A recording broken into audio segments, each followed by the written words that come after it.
विकलेंद्रीय जीव लोक के कितने भाग को स्पर्श करते हैं? लोक के कितने भाग को स्पर्श करते हैं? विकलेंद्रीय जीव एक एक करके हाँ, अब पूर्व पढ़ने में तो कहीं से भी पूछेंगे, क्या बात है। कितने विकलेंद्रीय जीव कितने लोक के भाग को स्पर्श करते हैं? कितने लोक को स्पर्श करते हैं? स्पर्श पूर्णा है, क्षेत्र पूर्णा नहीं।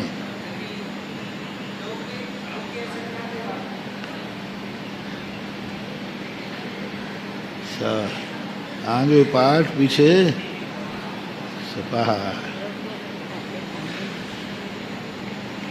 विकलेंद्रीय जीव लोक के कितने भाग को स्पर्श करते हैं?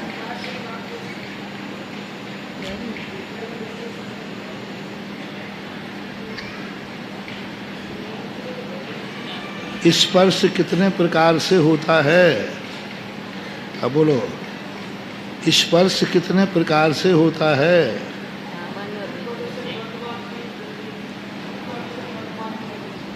कितने प्रकार से होता है? जीव कितने प्रकार से स्पर्श पूर्णा घटाई जाती है?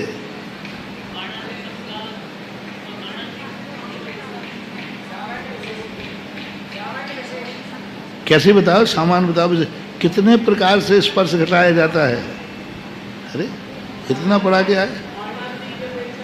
वेदना की अपेक्षा, कषाय की अपेक्षा, विक्रिया की अपेक्षा, मारणांत की अपेक्षा, अब इतनी नकल करा दिया। बताओ, विकलेंद्रीय जीव कितने क्षेत्र को स्पर्श करता है?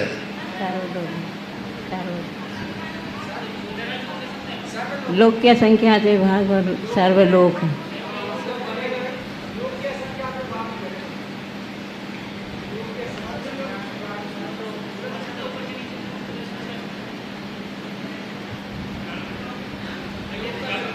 क्यों बोलो, सिद्ध करो तो रहे।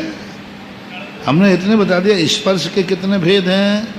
कोई स्पर्श में ले जाओ, कोई स्पर्श में ले जाओ जिसमें सबसे अधिक घटता हो। विक्रिया में ले जाओ, वेदना में ले जाओ, कषाय में ले जाओ, मारणांतिक में ले जाओ, क्षेत्र में जिसमें सर्वाधिक घटता है उसमें ले जाओ। एक मिनट, मारणांतिक की अपेक्षा कितना घटेगा?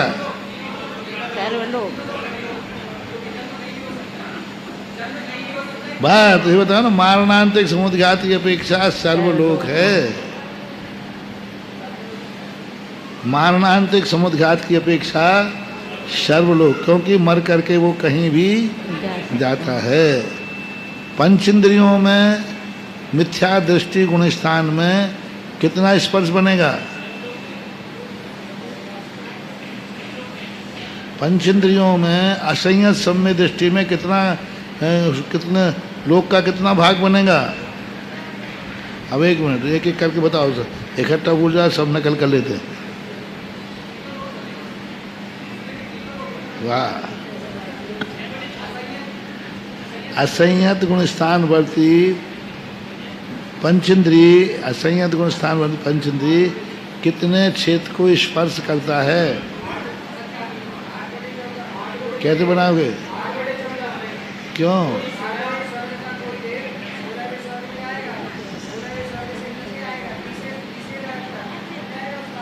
तो पंचम गुण स्थान फिर कितना बनेगा? क्यों?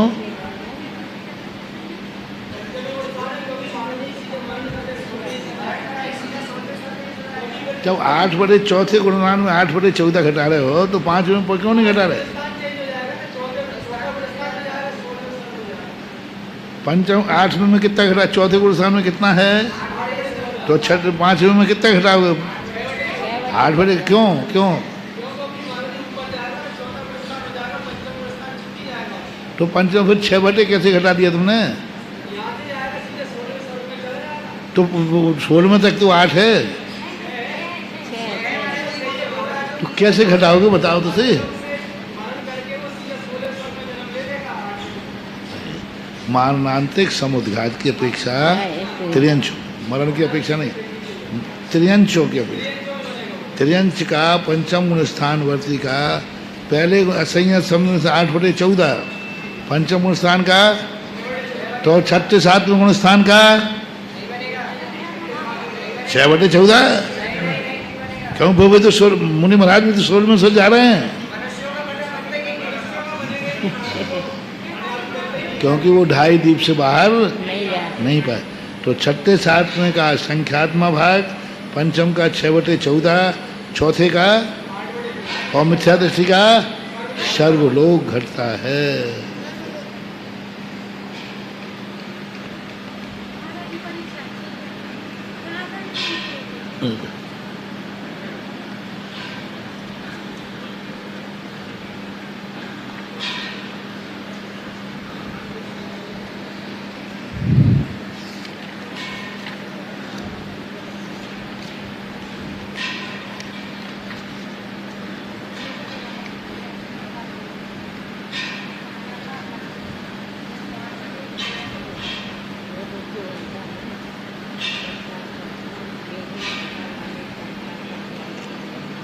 इंद्रिय ज्ञान को प्रत्यक्ष मानने में क्या बाधा थी? एक मिनट, इंद्रिय ज्ञान को आंखों से देखी हुई बात ही प्रत्यक्ष है, कानों से सुनी बात परोक्ष है। आंखों से तो प्रत्यक्ष को मानने में इंद्रियों से प्रत्यक्ष होता है, वो तो सबको देखने में आ रहा है, तो फिर इसको प्रत्यक्ष मानने में क्या बाधा आ रही? मानना चाहिए या नहीं? आँखों से देखी बात को प्रत्यक्ष मानना चाहिए या नहीं?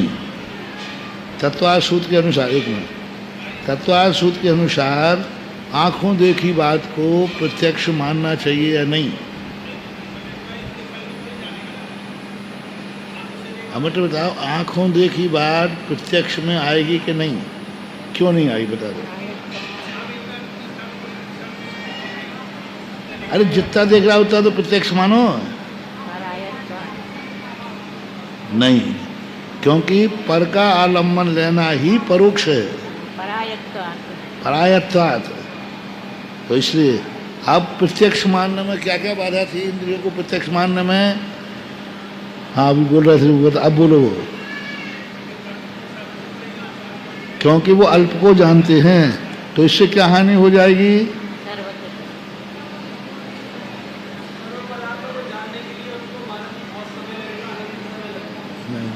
एक खंड नहीं, इन्होंने कहा भी वह सर्व को नहीं जानती है इंद्रियां, तो इससे क्या हानि? जितना जाने उतना तो ठीक है, इससे क्या नुकसान है?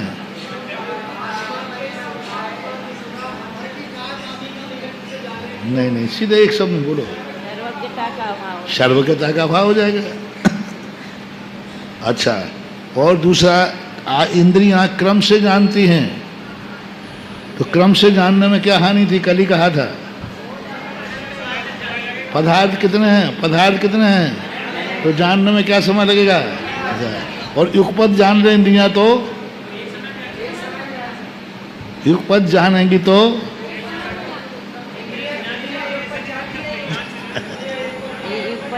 हाँ। और खंडन क्या किया? इंद्रियां क्रम से जानती हैं, क्रम से जानने में अनंत समय लगेगा। अब इसी को बोलते प्रत्युत्पन्न मति। अब बस दर्शन साथ पढ़ने से, जो दर्शन साथ पढ़ लेगा उसकी बुद्धि पैनी होती है, किसी भी चीज को लेकर के वह उसका अर्थ पहुंच जाएगा। दर्शन साथ पढ़े बिना बुद्धि कुशाग्र नहीं होगी। बस अन्य दर्शन पढ़ने से तोता रटंत होता है व्यक्ति, कर्म सिद्धांत पढ़ने में कुछ बुद्धि नहीं चलती, बुद्धि ठस हो जाती है, बिल्कुल बुद्धि ठस हो जाती कर्म सिद्धांत में। क्या करोगे बोलो? ज्ञानावरणी कर्म बनते हैं, अब क्या बुद्धि चलाओ, कहाँ है कर्म? कर्म बुद्धि ठस, जैसा लिखा है वैसे ही समझो बस, कुछ नहीं। गुण स्थान होते 14, मारना होती 24, अब क्या करोगे तुम? नरक में इतने बिल होते हैं। पूरी बुद्धि समर्पित, ठस का अर्थ समर्पित, बस श्रद्धा। यदि श्रद्धा की चरम सीमा तुम्हारी परीक्षा करना है तो कर्म सिद्धांत में ही श्रद्धा पता चलेगी। सुनो, बहुत अच्छी बात कह रहा हूं, तुम्हारी श्रद्धा मजबूत है, इसकी परीक्षा कर्म सिद्धांत करेगा। कर्म सिद्धांत पढ़ते समय तुम्हें सत्यता की अनुभूति हो रही है, क्योंकि कुछ भी समझ में नहीं आना, तुम्हारी बुद्धि का विषय इन्हीं। क्या करो बोलो? अब 14 गुण स्थान होते हैं, 6 गुण स्थान होता है, अब सब इसमें क्या करोगे तुम? बुद्धि लगाओगे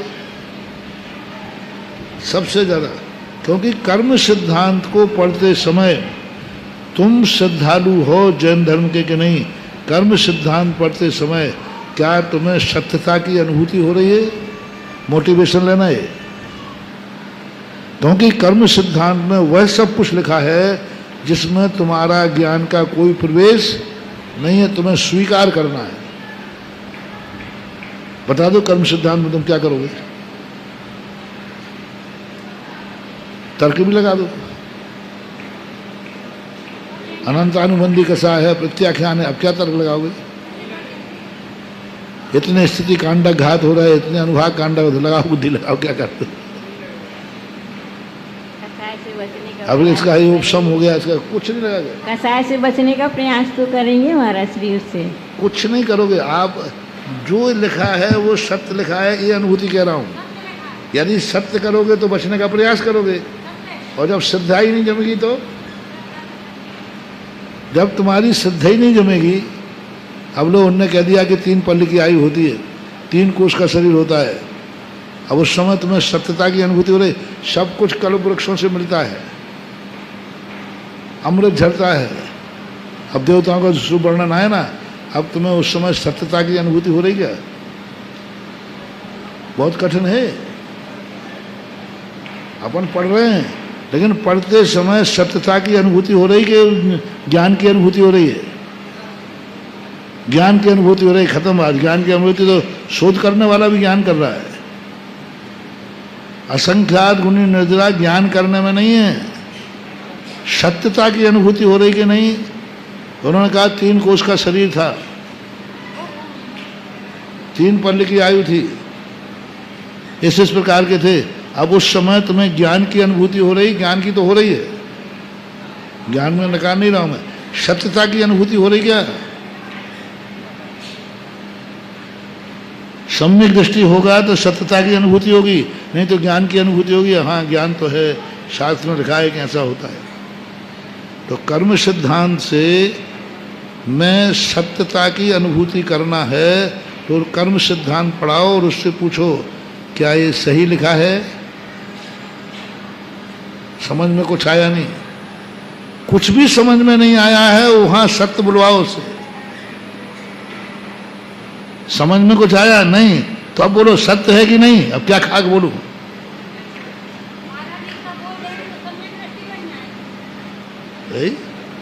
अंदर से बोलना, ऊपर से तो खैर तो सब बोल रहे, अंदर की बात है अनुभूति। कुछ भी समझ में नहीं आया, हमें यही समझ में नहीं आया कि मोक्ष है कि नहीं, और लिखा है मोक्ष तत्व, कृष्ण कर्म विमोक्षो। अब उस समय ज्ञान की अनुभूति हो रही कि सत्यता की? ज्ञान की तो हो रही। अब उस समय अपन को सत्यता की अनुभूति हो जाए, कुछ भी समझ में नहीं आया पर यही सत्य है, इसको बोलते सम्यक दर्शन। समझ में आने के बाद नहीं, समझ में नहीं आ रहा, फिर समझ में आने के बाद तो फिर तो है ही सत्य। समझ में कुछ आया नहीं और अंदर से अनुभूति क्या हो रही है? यही सत्य। ये कौन कराता है? कर्म सिद्धांत से सम्यक दर्शन की कसौटी है। और दर्शन शास्त्र जो है ये इसमें सम्यक दर्शन की कसौटी नहीं है। इसमें बुद्धि तीक्ष्ण करो, ऐसे नहीं मानूंगा मैं, सिद्ध करो, सिद्ध करो। तर्क है, तर्क में श्रद्धा नहीं है। न्याय शास्त्र को पढ़ने वाला कभी श्रद्धालु हो ही नहीं सकता। वो तो कहे ऐसे ही थोड़ी मानना, बताओ सिद्ध करके बताओ। तो बुद्धि यदि तेज करना है तो न्याय शास्त्र पढ़ना ही पड़ेगा। जब तक सामने वाला कोई दुश्मन नहीं होगा तुम्हारी शक्ति उजागर नहीं होगी। फाइटिंग जाना चाहिए, और दर्शन शास्त्र फाइटिंग करना सिखाता है। इसलिए वो परीक्षा मुख आदि नहीं पढ़ते, वो कहते हमारे लिए नहीं पढ़ना। बुद्धि तेज करना है तो दर्शन शास्त्र में कभी अरुचि मत करना। कर्म सिद्धांत से बुद्धि ठस होती है, हमारी भाषा में कर्म सिद्धांत से बुद्धि ठस होती है, श्रद्धा मजबूत होती है। और दर्शन शास्त्र से बुद्धि तेज होती है, श्रद्धा गायब होती है। दर्शन शास्त्र से बुद्धि तेज होगी, श्रद्धा गायब होगी। और कर्म सिद्धांत से बुद्धि ठस होगी, श्रद्धा मजबूत होगी।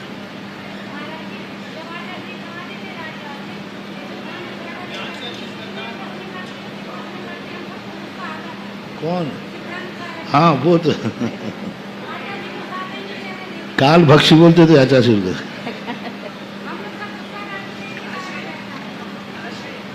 लगता है दर्शन शास्त्र में ऐसे ही लगता है। इस प्रकार से अर्थ अस्य आत्मलाभे किम निमित्तत्वात् निमित्तम इति अतः आह। अब अर्थ अस्य आत्मलाभे, अब इसका आत्मलाभ होने पर, अभी इन्होंने कहा था ना कि पहले व्यक्ति वस्तु का आत्मलाभ करता है, पदार्थ का आत्मलाभ, जिसे हमारे यहाँ बोलते दर्शन। आत्मलाभ का अर्थ क्या? दर्शन। दर्शन क्या करता है? विषय विषयी सन्निपात, बस इतना ही हुआ है। उसका नाम इन्होंने क्या दिया? प्रथम समय में क्या होता है? पदार्थ के साथ आत्मलाभ, यानी आत्मा स्वीकार करती है कि यहाँ कुछ यहाँ है, ये आत्मलाभ हुआ। आत्मलाभ होने पर फिर क्या होगा? देखो शब्द समझना, ये ज्ञान को आत्मलाभ नहीं कह रहे हैं, दर्शन को आत्मलाभ कह रहे हैं। जो उसने कहा था ना युगपद हो जाएगा, हो ही नहीं सकता, संसार का भाव हो जाएगा। क्योंकि पहले व्यक्ति को ये महसूस हो कि यहाँ पदार्थ है, तभी तो जानेगा क्या है। तो कितनी अच्छी उत्थान का बनाई। देखो ये दार्शनिक उत्थान क्या कहलाती है, ये सैद्धांतिक उत्थान का नहीं है। देखो इसके पहले आया था, वो कहाँ आया था? आत्मलाभ का शब्द आया था ना, प्रथम समय आत्मलाभ है। कल ही आया था सर, योगी योगी योगी योगी प्रत्यक्ष 180 नंबर के उसमें है महाराज श्री लब्ध आत्मलाभ किंचित स्वकार्यं प्रति व्याप्रियते। जा सह आत्मलाभार्थ आत्मलाभम ही किंचित स्वकार्य प्रति व्याप्रियते। आत्मलाभ होने पर ही कुछ कार्य करने का मन होता है। यो यस्य जन्म क्षण सा आत्मलाभार्थम। तो इसलिए ये जो परिभाषा जो उत्थान का है, ये दार्शनिक उत्थान का कहलानी, सैद्धांतिक नहीं। आत्मलाभ होने पर निमित्तम इति अतः आह। इस प्रकार से क्या होगा फिर? तदिंद्रिया निंद्रिये निमित्तम। अब इसमें संधि करो, एक एक बताओ, एक एक करके सब बोलते हो रहे हैं। तत्,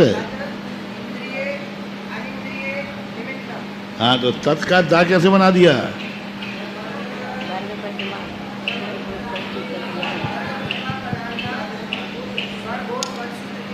हाँ, स्वर घोष वस्तु तृतीयान, स्वर घोष और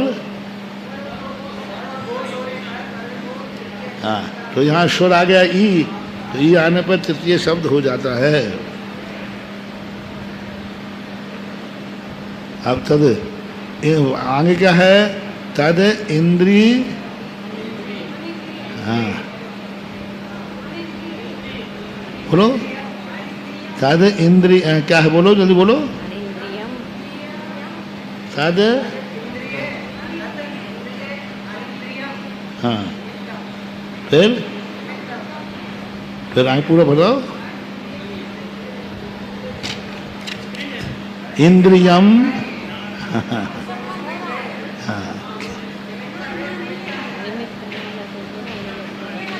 तद इंद्रिये निंद्रिये,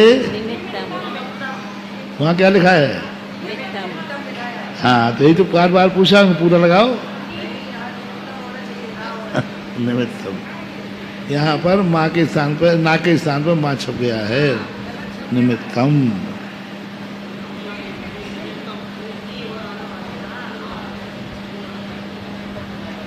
देखो टीका में देख लो, टीका में सुधारा क्या कहीं?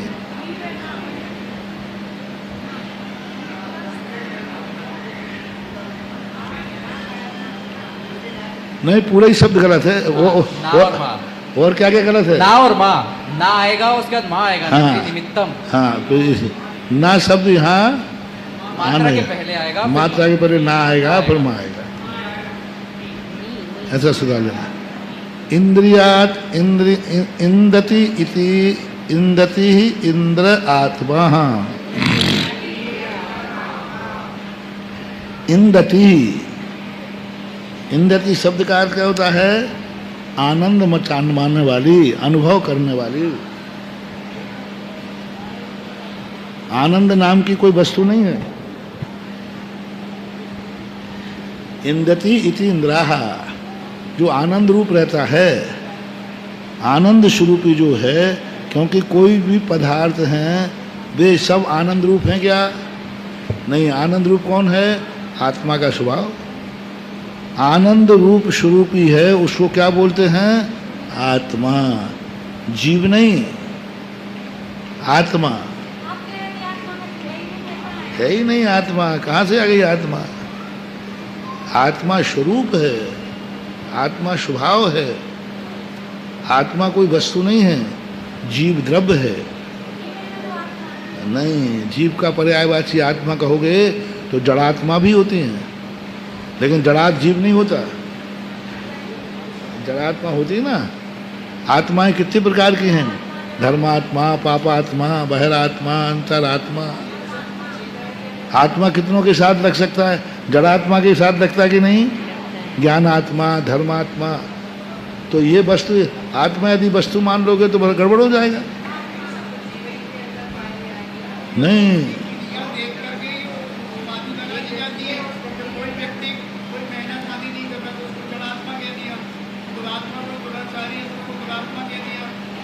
तो आत्मा कुछ तो आत्मा कार्य के अनुसार ही आत्मा कहा ना, कार्य के नहीं, कार्य का स्वभाव। आत्मा वस्तु नहीं है, आत्मा स्वरूप है। धर्म कर रहा है जो जीव सो धर्मात्मा, अधर्म कर रहा है सो अधर्मात्मा। कार्य अपेक्षा हो गया ना कि नहीं? यानी स्वरूप, जिस कार्य को जो कर रहा है उसी कार्य करने वाले को वही कह देना, यह आत्मा शब्द है। आत्मा कोई चीज नहीं है। आत्मा जीव के भाव को आत्मा कहेंगे, स्वरूप को, स्वरूप को, जीव के स्वरूप को आत्मा कहते हैं। अब वो सब में लग जाएगा। यदि स्वरूप को कहेंगे तो फिर ये जो अन्य रूप हो रही है आत्मा की वर्णन, विशेषण क्या, विशेषण क्या लगाया तुमने? जीव के भाव को आत्मा। हाँ, बस एक। अब धर्म के अधर्म के भाव को आत्मा कहेंगे। अब उसके भाव अनेक प्रकार हो जाएंगे। अधर्म का स्वभाव, हाँ, अधर्मात्मा, अधर्मात्मा जीव किसका? तो अब नहीं नहीं, जीव नहीं, जीव का भाव, जीव को छोड़ दो। अब आपने उसको क्या टाइटल दे रहे हो? जीव का भाव आत्मा है। नहीं, जीव का पूछा है इसलिए। अब तुम उसको फिर जीवाद अधर्मी को क्या कहोगे? अधर्मात्मा। क्यों कहा अधर्मात्मा का नाम टाइटल बदल दिया ना तुमने? अधर्म रूप भाव हो रहा है। हाँ, तो अधर्म रूप भाव हो रहा है, तो उस भाव के कारण से उसको अधर्मात्मा कहते हैं। इसीलिए तो जीव के भाव को आत्मा कहा। भाव को मत कहो, भाव कितने भी क्योंकि प्रकार के पुद्गलात्मा भी होती है। हमारे यहाँ आत्मा पुद्गल का स्वभाव, तो पुद्गलात्मा भी होती है। परिणमन को आप ये मानो, आप उसको जो टाइटल दे रहे हो, जो भी आप पुकारोगे, उसके स्वभाव का नाम आत्मा है। आप क्या पुकारना चाहते? ज्ञानात्मा। तो ज्ञानात्मा कौन है? जो ज्ञान का स्वभाव वाला है, ज्ञान स्वभाव वाला, ज्ञान स्वभावी। दर्शनात्मा, दर्शन स्वभावी। चारित्रात्मा, चारित्र स्वभावी। पापात्मा, बोलो बोलो, पाप भावी, पाप स्वभावी। पाप स्वभावी, पाप का स्वभाव, पाप का स्वभाव जो भी होता हो, पाप का स्वभाव बुरा होता है ये मान लो। स्वभाव किसे कहते हैं? नेचर को। तो पापी का स्वभाव, पाप का स्वभाव क्या है? गंदा, उससे कोई मतलब नहीं है। स्वभाव, पाप का स्वभाव जिसका है वो पापात्मा, पुण्य का स्वभाव है जिसका पुण्यात्मा। स्वभाव के अनुसार आप आत्मा कहो। बस आत्मा वस्तु नहीं है, स्वभाव है। और अध्यात्म शास्त्र को वस्तु से लेना देना नहीं है, स्वभाव से लेना देना है। भगवान कुंद कुंद स्वामी कहते हैं हमें जीव से कोई लेना देना नहीं, हमें ज्ञायक स्वभाव से मतलब है। उन्होंने जीव को कोई महत्व नहीं दिया, कुछ नहीं कहा। जीव की चर्चा एक दो स्थान पर लाए हैं, बाकी सब स्थानों पर क्या कहा? ज्ञायक भाव, ज्ञाता दृष्टा भाव, स्वभाव। स्वभाव को टंकोत्कीर्ण ज्ञायक पिंड स्वभाव, टंकोत्कीर्ण एक ज्ञायक पिंड, ज्ञायक शब्द जरूर वो लाएंगे। और छड़ालाकार ने भी अंत में ज्ञायक शब्द का प्रयोग किया है। जहाँ ध्यान ध्याता ध्येय को न विकल्प वच भेदन तहाँ चिद भाव कर्म चिदेश करता चेतना क्रिया, तीनों अभिन्न अखंड शुद्ध उपयोग। कितनी अच्छी पंक्तियाँ, इतनी अच्छी लगती हैं। अब वो है आत्मा, वो है आत्मा। आत्मा इसलिए अब देखो, ये अपन ने सामान रट लिया, जीव और आत्मा एक ही है।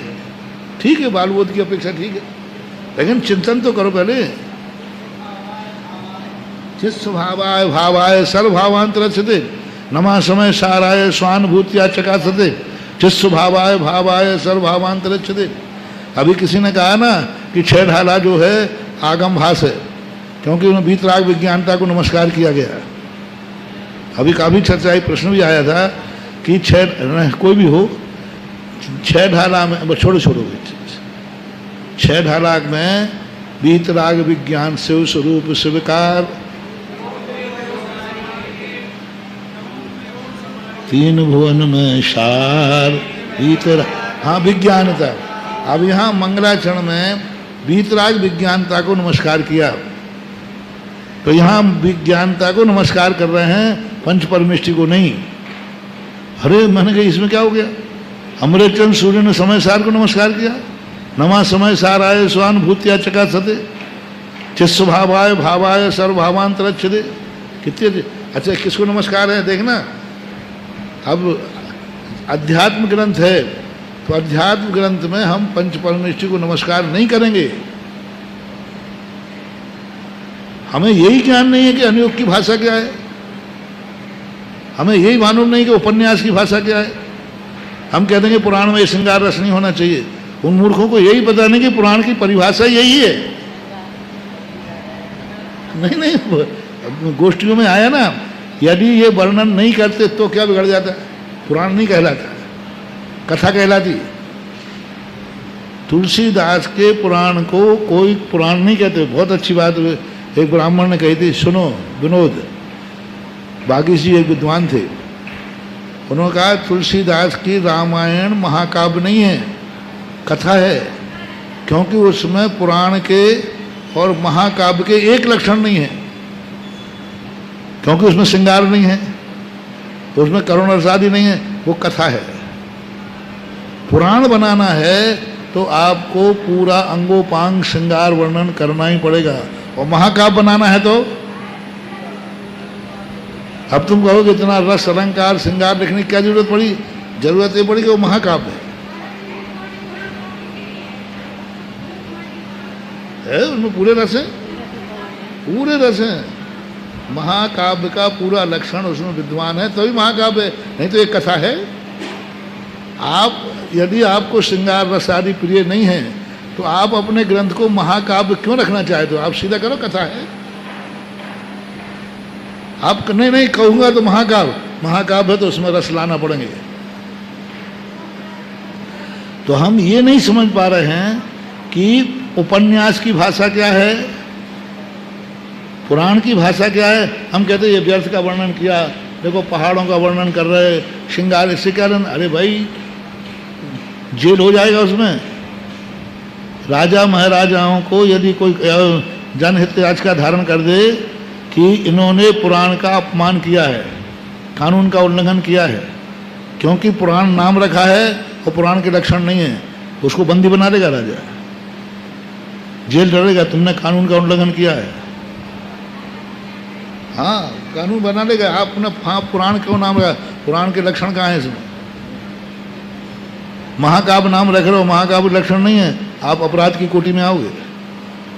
आप महाकाव्य शब्द हटा दीजिए। इसी प्रकार अध्यात्म भाषा में पंच परमेष्ठी को नमस्कार नहीं करेंगे कायदा से, कानून का उल्लंघन है। इतनी कुशलता से नमस्कार किया अमृतचंद्र स्वामी ने। नमः समय साराय श्वानुभूत्या चकासते शिष्यभावाय सर्वभावांतरे। किनको नमस्कार कर रहा हूं? नहीं, नीचे से लो, अब नीचे से, ऊपर से नहीं, नहीं नीचे से, बिल्कुल नीचे से। सर्वभावांतर क्या अर्थ है? हाँ, तो सिद्ध भगवान को कर लिया, जिनके सर्वभावांतर छिद गए हैं, छिदित सर्वभावांतर छिदे। सर्वभावांतर, भावांतर यानी यही सब द्रव्य संसार, भाव संसार, उनको मैं नमस्कार करता हूं। जिस स्वभाव आए भाव आए निश्चय से, जो अपने आत्मा में लीन है और समस्त भावांतर जिनके क्षय को प्राप्त हो गए हैं उनको तो सिद्ध कहो ना। नहीं, अध्यात्म ग्रंथ हम नाम नहीं लेंगे, हम स्वभाव कहेंगे। उस स्वभाव को मैं नमस्कार करता हूं, तो स्वभाव वाले को नमस्कार कर दो ना। आप स्वभाव को नमस्कार क्यों कर रहे हो? स्वभाव वाले को करो।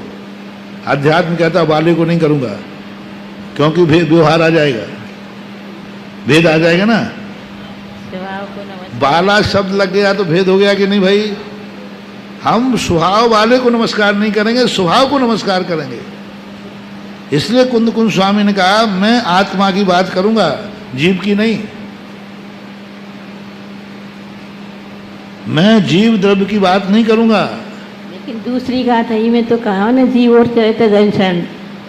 दूसरी गाथ हमें तो उन्होंने जीव शब्द को ले आए हो।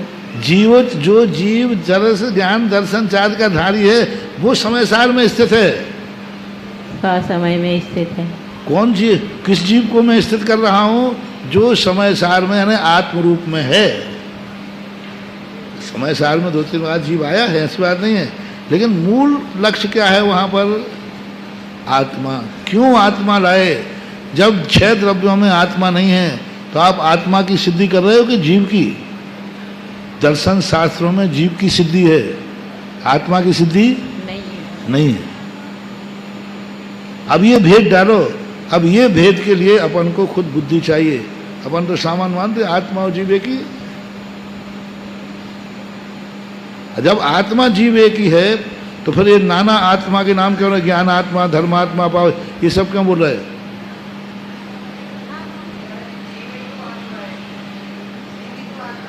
अभी अभी अभी अभी तुम्हारी क्लास बहुत छोटी क्लास है,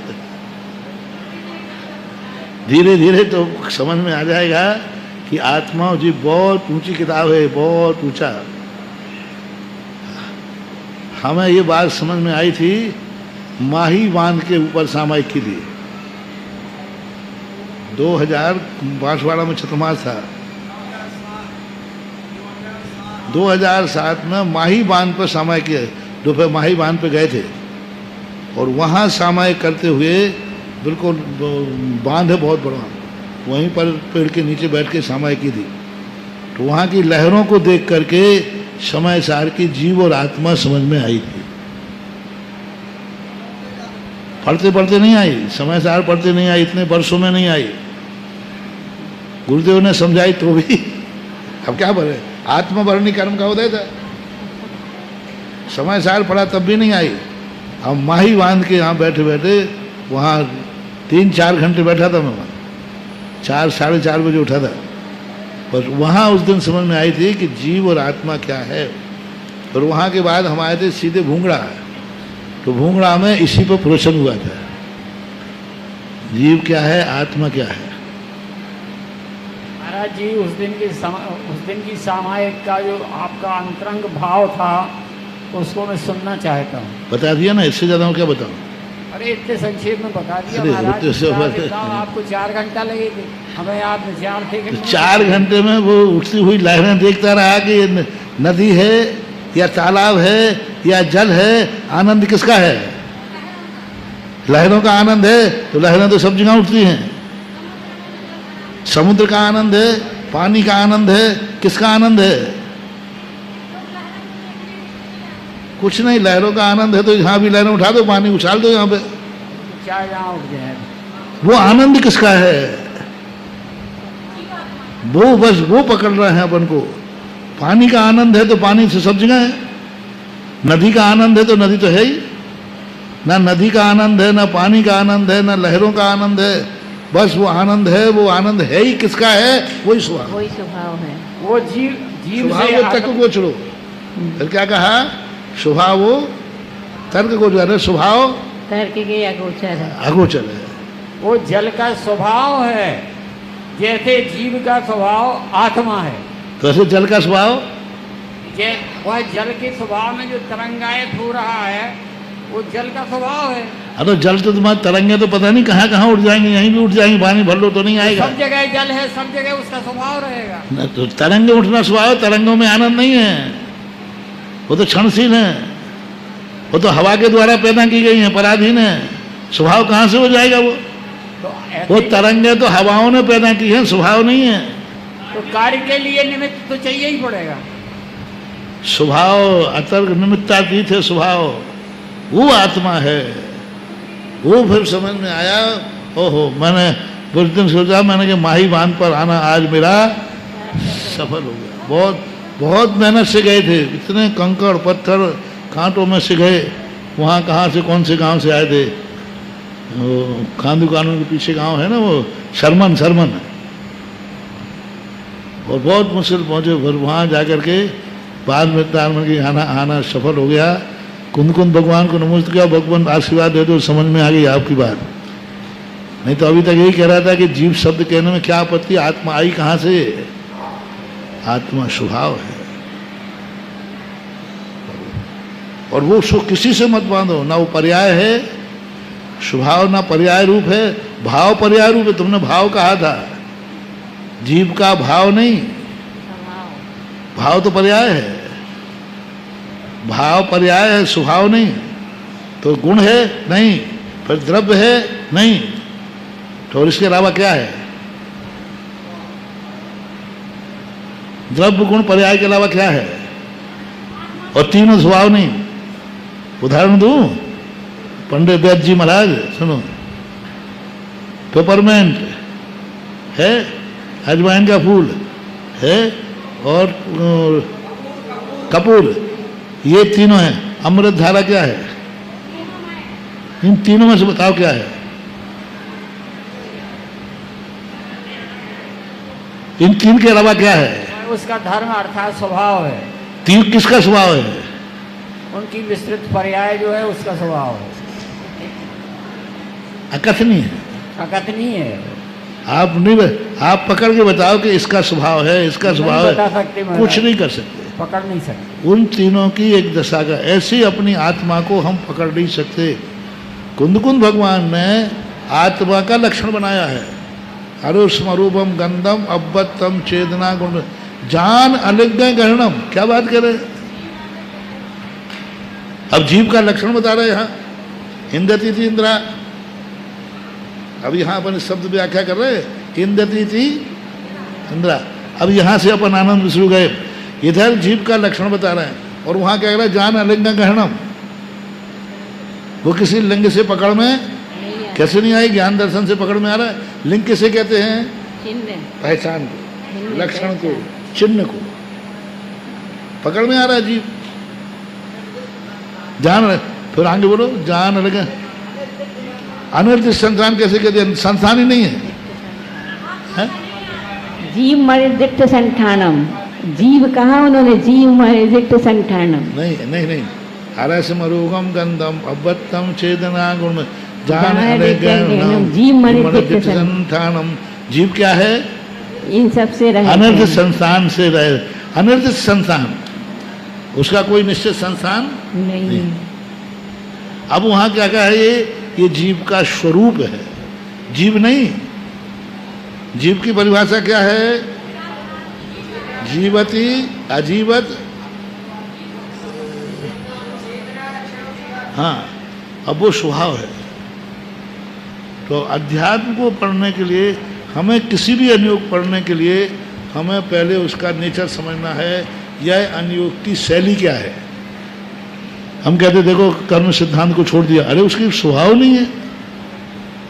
अब तुम मूलाचार पढ़ाओ और वहां अध्यात्म ला के रख दो। अब उद्गम 46 200 वो रख रहे हैं, और उसी समय रहो, एक तरफ दूसरे तरफ का कुछ करता नहीं है। तो तुम जा कहाँ करो, आहार को। और आहार में ये दोष मोष तो होते ही नहीं, समय सार में तो लिखा ही नहीं। अरे भाई, समय सार में तो आहार भी नहीं लिखा। आहार के समय यदि हम समय सार लगाएंगे तो तुम आहार नहीं कर पाओगे, क्योंकि समय सार में आहार होता ही नहीं है। इसलिए आहार को जाना है तो चुपचाप समय सार को बंद करो। हाँ हाँ, समय सार बंद कर दो, नहीं तो भूखे रहो।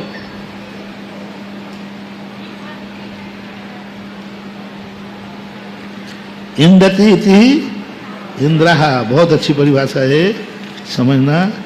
इंद्रः आत्मा, इंद्र किसे कहते हैं, यहाँ जीव नहीं कहा। इंदति इति इंद्रः आत्मा, इंद्र बोलते आत्मा को, मालिक को, स्वभाव को, आनंद को। इंदति शब्द है आनंदति, जो आनंद मनाने वाला है, कीड़ा करने वाला है, इसलिए आत्मा इस शब्द से। तस्य ज्ञ स्वभावस्य तदावरण क्षयोपशति स्वयं अर्थान गृहीतुम असमर्थस्य यदर्थोपलब्धि लिंगम तद इंद्रियस्य लिंगमिंद्रियम मिति उच्यते।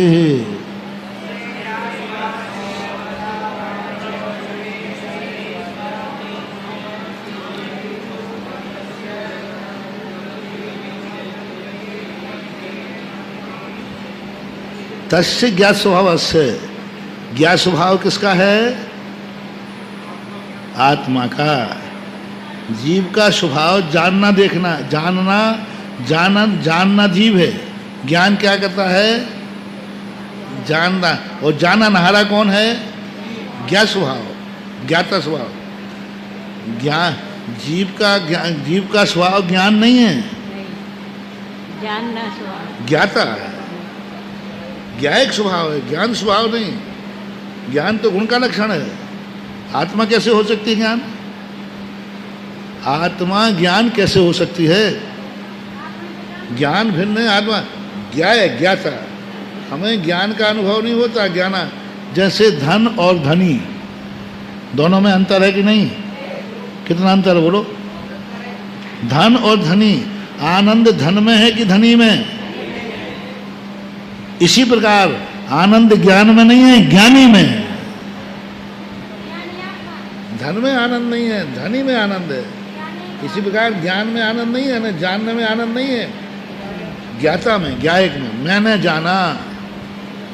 मैंने जाना ये अनुभूति होती है तो अपने अंदर स्पंदन होता है। ज्ञाता स्वभाव होना चाहिए हमारा, इसलिए ज्ञात स्वभाव से आत्मा।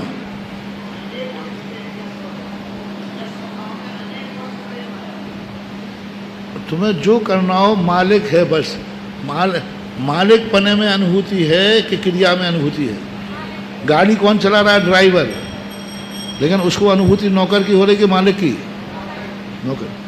ज्ञान नौकर है, ज्ञान नौकर है, ड्राइवर है, उसको आनंद की अनुभूति नहीं होती। आत्मा मालिक है। भली जाना किसने है? ज्ञान नहीं। लेकिन गाड़ी चलाई किसने है? लेकिन मंजिल पे पहुंची अनुभूति किसकी हुई? हमारे। अब देखना, ड्राइवर मंजिल पे पहुंचने के बाद आनंद की अनुभूति करता कि थकान की? थकान की। और सेठ? आनंद। ड्राइवर तो क्या कहता है? थक गया। और ड्राइवर मालिक क्या कहता है? मंजिल आ गई। ऐसे ज्ञान, ज्ञान थक जाता है, ज्ञान जानता है, नौकर है, और आत्मा ज्ञायक है। ज्ञान स्वभाव से आत्मा, आत्मा ज्ञान को ज्ञायक भावी नहीं कहा। किसी भी आचार्य ने ज्ञान को ज्ञायक स्वभावी नहीं कहा। ज्ञान ज्ञायक स्वभावी है नहीं, ज्ञायक आत्मा है। ज्ञान करण है, करण साधन है, कारण जानने का कार्य करता है, नौकर है आत्मा का। नौकरी कर रहा है वो, ठीक है, परमानेंट नौकरी, स्थायी नौकरी है, लेकिन आनंद तो आत्मा में आएगा। क्यों? इसलिए ज्ञात स्वभाव से, जो अज्ञात स्वभाव वाला है, तद आवरण समझ। देखो कौन सा आवरण कह रहे? ज्ञानावरणी नहीं। हाँ, तदावरण से ज्ञायक स्वभाव पे आवरण पड़ा है। ओहो, ज्ञान का आवरण कितना घट गया? द्वादशांग का ज्ञाता है। अभाव मिथ्या दृष्टि, द्वादशांग का ज्ञाता है कि नहीं देव? और भिन्न दश पूर्वी तो यहां भी है। 11 अंगों का ज्ञान है, कोई कम ज्ञानी है क्या? तो ज्ञान का स्वरूप तो बहुत है उसका, ज्ञान का क्षोभसम तो बहुत है, लेकिन ज्ञायक स्वभाव का आवरण, और जिसके एक अक्षर का भी ज्ञान नहीं है, लेकिन ज्ञात स्वभाव का क्षोभसम बन गया, क्या मजा आ गया? शिवभूति महाराज। ज्ञान का बिल्कुल भी क्षोभसम नहीं है, नमोकार मंत्र का भी अर्थ नहीं आ रहा, लेकिन ज्ञायक स्वभाव का आवरण हट गया, लो साहब अंजन निरंजन बन गया। बन गया। क्या बहुत अच्छा शब्द दिया है। ऐसे शब्दों को पढ़ने में आनंद उछलता है। अब ये विषय चिंतन के हैं। अब तुम कहो महाराज आपने प्रवचन में से कहाँ से निकाला? ये यहाँ से निकालता हूँ। अब ये बिल्कुल नया स्वभाव है कि नहीं? ज्ञायक आवरण, ज्ञान आवरण नहीं। और मैंने सिद्ध कर दिया, भिन्न दश पूर्वी का ज्ञान का क्षोभसम है कि नहीं? है। इंद्रिय वाला, देखने वाले का क्षोभसम तीव्र है कि नहीं? लेकिन ज्ञात स्वभाव आवरण, अब ज्ञात स्वभाव का जो आवरण है, यह आवरण का क्षोभसम हो, भले तुम्हें ज्ञान कुछ भी ना हो। अब ये बनाओ अपने मंत्र। आज ये मतलब ये लाइन जो है ध्यान का सूत्र है, चिंतन का सूत्र है, दार्शनिक सूत्र है, सैद्धांतिक नहीं है। क्योंकि सैद्धांत में ज्ञायक आवरण नाम की कोई चीज नहीं है, ज्ञानावरणी है। ज्ञायक आवरणी कहाँ लिखा है? अब यार तुम कह दोगे महाराज जी ज्ञायक आवरणी कहाँ है, कर बताओ कहाँ है। ज्ञान आवरणी तो सुना है, लेकिन ज्ञायक वर्णी। अर्थ ये हुआ कि ज्ञान का आवरण बिल्कुल भिन्न है, और जो ज्ञान स्वभाव है उसका आवरण उससे भी भिन्न है। वो पुद्गल रूप नहीं है, वो एक अलग परिणति, आत्मा की जो क्षोभसम भाव की दशा है, आत्मा की जो स्वाभाविक शक्ति प्रकट होती है, उस प्रकट में ज्ञान आवरण कारण था। ज्ञान उसको रोक रहा था, ज्ञान उसको रोक रहा था। उसके हटने के बाद जो शक्ति प्रकट हुई है वो अविभागी प्रतिच्छेदों से बनी है। अविभागी प्रतिच्छेद रुक रहे थे, उन अविभागी प्रतिच्छेदों का उद्घाटन हुआ। अब इस पर इतना चिंतन कर सकते हो कि दिन 2 दिन 4 दिन निकल जाए तो निकल जाए।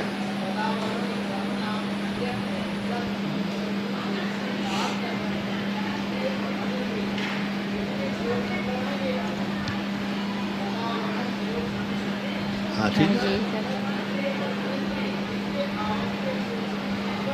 इंद्रिय अनिंद्रिय आवरण नाम का कोई कर्म नहीं है, ये तो औदैहिक भाव है। अब वो ज्ञान पे जाएंगे ना, फिर भावेंद्री पे जाएंगे, भावेंद्री पे जाकर के ज्ञान करेंगे ज्ञान से ही, लेकिन ज्ञान से भिन्न करो। देखो आत्मा का ज्ञायक स्वभाव क्या ज्ञान के बिना आएगा? लेकिन ज्ञान नहीं है, हमारी बात समझो, ज्ञान के बिना ज्ञायक स्वभाव आ ही, धनी नहीं तो धनी क्या होगा? धन के बिना धनी होगा क्या? लेकिन धन धनी नहीं है। ज्ञान के बिना ज्ञायक नहीं है, लेकिन ज्ञान ज्ञायक नहीं है, इसका अंतर समझो। क्षय तो वही है, 8 ही है ज्ञान, लेकिन यहाँ ज्ञानावरण के क्षय हटने को उन्होंने नकार दिया।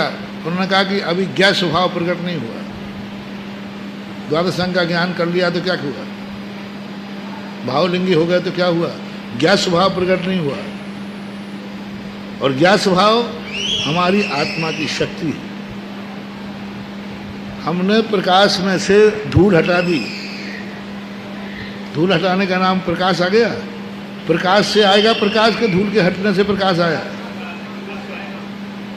प्रकाश आवरण हटने से आया कि वो प्रकाश अपना अलग स्वभाव रखता है। आवरण हटने से आया। हाँ, तो इसका अर्थ है स्वभाव आवरण के अधीन हो गया। स्वभाव तो प्रकाश में से अपना अलग स्वभाव है, वो तो इसको रोक रहा था। आवरण के हटने से प्रकाश नहीं आया, आवरण में भी प्रकाश था। वो कहाँ गया था? वो तो कहीं गया नहीं था, वो तो था तो, लेकिन उसके ऊपर आवरण तो था ना, तो आवरण हटा तब वो प्रकाश आया ना। तो प्रकाश कहाँ से आया? स्वभाव। प्रकाश आवरण के अंधकार के अभाव रूप पर्याय है कि सद्भाव रूप पर्याय है? फिर यहाँ पर तदावरण क्षयोग समय ऐसा कहने अंधकार हटा पक्का है जी। तो वो जो प्रकाश है इसे अंधकार की अभाव पर्याय माने? नहीं, अभाव पर्याय नहीं है। अभाव पर्याय प्रकाश तो था, लेकिन उस पर आवरण था। तो पर्याय आवरण हटा तो फिर वो प्रकाश पर्याय किसकी है? अंधकार की अभाव पर्याय है कि स्वभाव पर्याय है? प्रकाश की स्वभाव पर्याय है। ज्ञानावरण कर्म जो हटा, इससे हमारे ज्ञान का स्वभाव प्रकट हुआ। आवरण का अभाव पर्याय नहीं है, अभाव पर्याय नहीं है। स्वभाव कभी अभाव रूप होता ही नहीं है।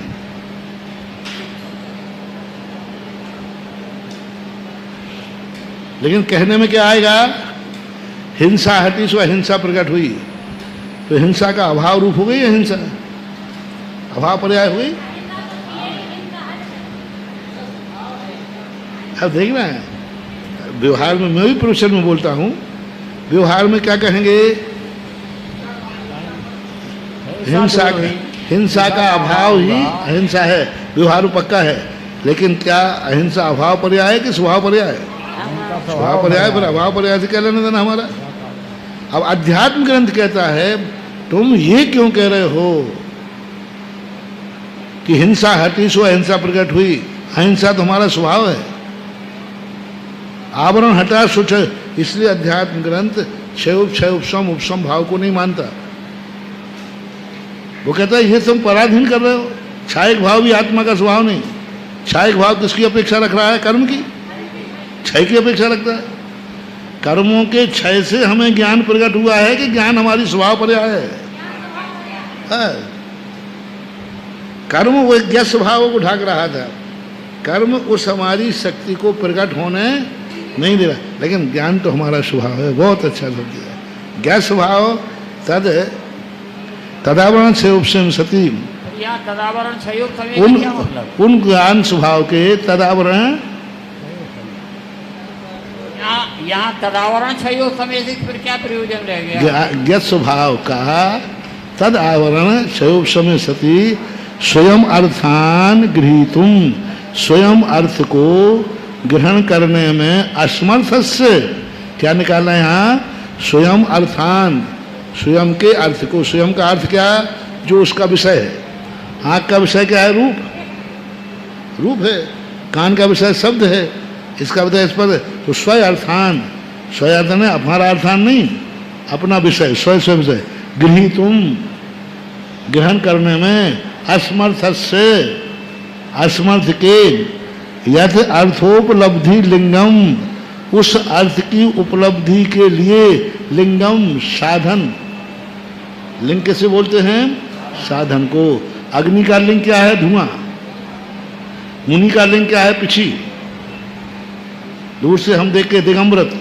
श्रावक का लिंग क्या है, छुल्लक का लिंग क्या है लंगोट दुपट्टा, लंगोट दुपट्टा इनका क्या है चिन्ह, इनसे पहचाना छुल्लक जी हैं।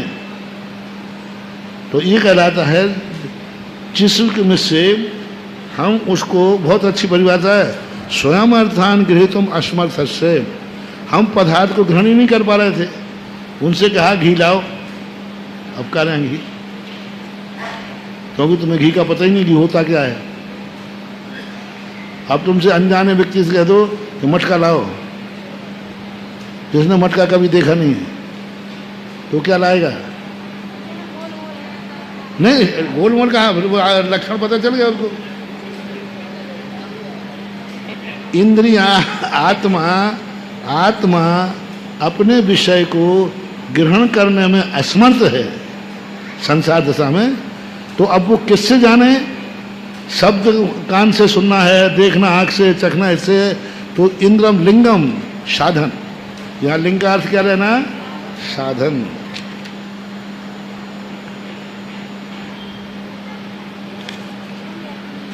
अर्थ उपलब्धि लिंगम, अर्थ की उपलब्धि के लिए जो साधन है, तद इंद्रस्य, तद इंद्रस्य, इंद्रस्य यानी आत्मस्य, हाँ आत्मा, आत्मना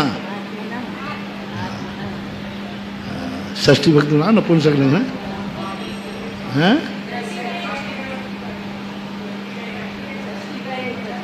हाँ तो क्या इंद्रस्य आत्मा, लिंगम इंद्रियम इति उच्यते है, उच्यते है। तो क्या करना है यहाँ, लिंगम क्या बनाया, देखो देखो वहां देखो, इंद्रियम, इंद्री शब्द है कि इंद्रिय, या कहां से आ गया, बता दो, यम सवर्ण यम वो रटा हुआ सूत्र है ना।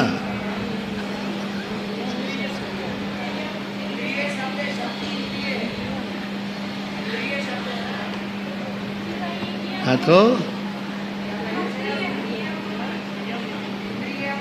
इंद्रियम इति उच्यते, तो मूल शब्द क्या है, तो यम कहां से आ गया,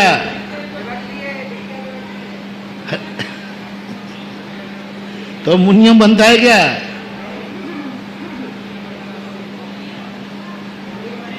नहीं, या प्रत्यय किया गया है, जैसे भव से भव्य, हाँ या प्रत्यय आया है उत्पत्ति के अर्थ में, योग उससे उत्पन्न यानी उत्पन्न कराने के लिए या प्रत्यय जोड़ देते, योग से योग्य, योग, तो इसमें का इंद्रिय, हाँ इंद्रिय, इंद्रिय मूल शब्द इंद्रिय है, और इंद्रिय के फिर रूप चलाओ, नपुंसकलिंग में चलेगा, हाँ इंद्रियम इति उच्यते, उसे इंद्रिय कहते हैं। इंद्र का लिंग होने से इंद्रिय है, और जब बिना लिंग के बोलो तो इंद्रिय बोलोगे, बिना संबंध मत जोड़ो, संबंध जोड़ते इंद्रिय हो गई, और बिना संबंध के जोड़ोगे तो इंद्रिय है। संबंध जोड़ दिया ना, किससे जोड़ दिया, इंद्र से, इंद्र की जो पहचान है वह इंद्रिय है, ऐसा। यथा यथा यह धूमाग्नेय, जैसे धूम का लिंग क्या है, अग्नि का लिंग क्या है, धुआं। एवं इदम स्पर्शनादि करणम नाश असति कर्त्यात्मनि भवितुम आत्मना सूक्ष्म से, हाँ यही है ना, आत्मना सूक्ष्म अथवा लीनमर्थम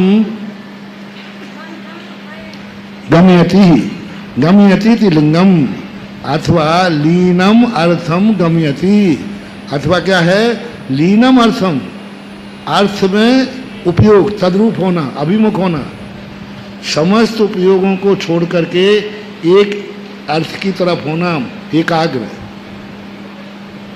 जब इंद्री कब जानेगी, जब अर्थ की तरफ सब अर्थों में जा रही तब जानेगी क्या, इंद्री जब अर्थाभिमुख हो, लीनम अर्थम, उसी में लीन, यानी अर्थ की तरफ ही उसकी स्थिति हो, लीन हो, गम्यति, जानती है, अर्थ लिंगम, वह जब आत्मा अर्थ को जानती है तो कैसे जानती है, आत्मना सूक्ष्मस्य अस्तित्व अधिगमे लिंगम इंद्रियम,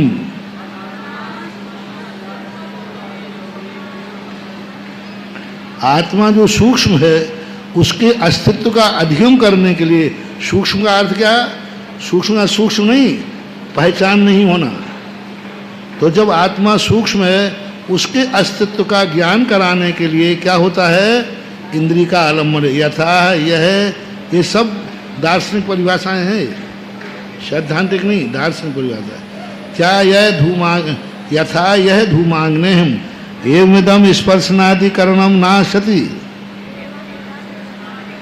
इस प्रकार से यह स्पर्शन आदि जो करण है न अशति कर्तरी आत्मन भवितुम अर्हति इति ज्ञातु अस्तित्वम गम्यते है।